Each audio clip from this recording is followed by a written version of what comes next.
आपकी याद आती रही रात भर, चश्मे नम मुस्कुराती रही रात भर दर्द की शम्मा जलती रही, गम की लो थरथराती रही रात भर।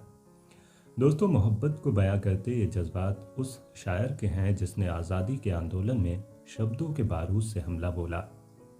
दोस्तों, उर्दू में रोमांटिक रिवोल्यूशनरी धारा की शुरुआत करने वाले मखदूम सच्चे अर्थों में एक क्रांतिकारी शायर थे। मखदूम ने गज़ल और शायरी के जरिए क्रांति की अलख जगाने का काम किया। ऐसा माना जाता है कि आवाम को जगाने के लिए पहले किसी शायर ने इस तरह शायरी को आम आदमी और क्रांति से नहीं जोड़ा। दोस्तों, मखदूम मोइनुद्दीन का जन्म 4 फरवरी 1908 को हैदराबाद रियासत के अंडोल गांव में हुआ, जो अब ज़िला मेडक में आता है। मखदूम मोइनुद्दीन ने हैदराबाद राज्य के निज़ाम के खिलाफ 1946 से 1947 के तेलंगाना विद्रोह में अपनी गज़ल और शायरी से क्रांति जगाने का काम किया था। दोस्तों, निज़ाम की हुकूमत ने उनके सिर पर उस ज़माने में 5,000 का इनाम घोषित कर रखा था। निज़ाम शाही पर इस शायर का खौफ इतना अधिक था कि हैदराबाद के तत्कालीन शासक मीर उस्मान अली खान निज़ाम ने बगावत के लिए लोगों को भड़काने का आरोप लगाकर मखदूम को जान से मारने का आदेश दिया था। इतने बड़े बागी शायर को लोग अभी भी एक फिल्मी गीतकार की तरह जानते हैं। दोस्तों, जबकि सच्चाई यह है कि मखदूम ने कभी फिल्मों के लिए नहीं लिखा। वे देश के उन चंद प्रगतिशील शायरों में हैं जिनकी पूरी जिंदगी सुर्ख परचम के तले आज़ादी की लड़ाई और उसके बाद निज़ाम शाही के खिलाफ बगावत में गुजरी। दोस्तों, मखदूम मानते थे कि प्रेम और युद्ध की कविता अलग अलग नहीं होती। आखिर हम युद्ध भी तो प्रेम के लिए करते हैं और बिना प्रेम के युद्ध भी नहीं कर सकते। कहते हैं कि रेगिस्तान में गर्मी और ठंड के तापमान में जो अंतर है, वही अंतर मखदूम की शायरी में है। मजाज लखनवी को उर्दू का कीट्स कहा जाता है। कीट्स अंग्रेजी के एक बड़े कवि थे। कीट्स ने प्रेम को अंग्रेजी साहित्य में नया आयाम देते हुए जो उपमाएं दी, वैसा काम अंग्रेजी साहित्य में कम ही लोग कर सके।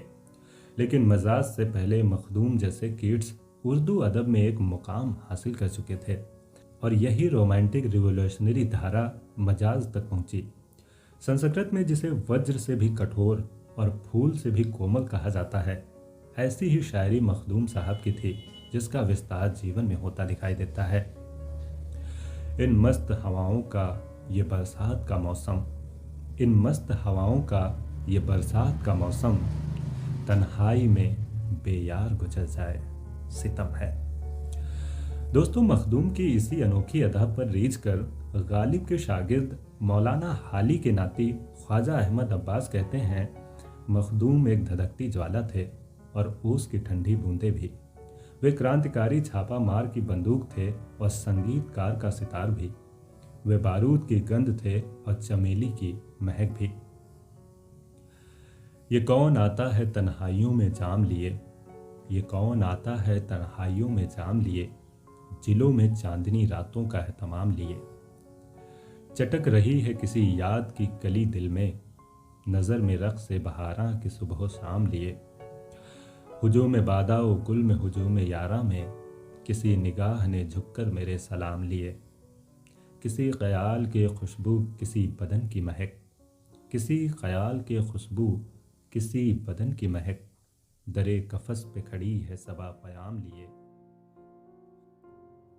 दोस्तों, 25 अगस्त 1969 को जब मखदूम की मृत्यु हुई तो हज़ारों लोग दहाड़े मार मार कर रो रहे थे, जैसे कि उनके परिवार से ही किसी की मृत्यु हो गई हो। जी हाँ दोस्तों, एक ज़बरदस्त शायर मखदूम साहब। तो दीजिए अपने दोस्त ओम को इजाज़त, रखिए अपना ख्याल, अपने अपनों का भी। नमस्कार।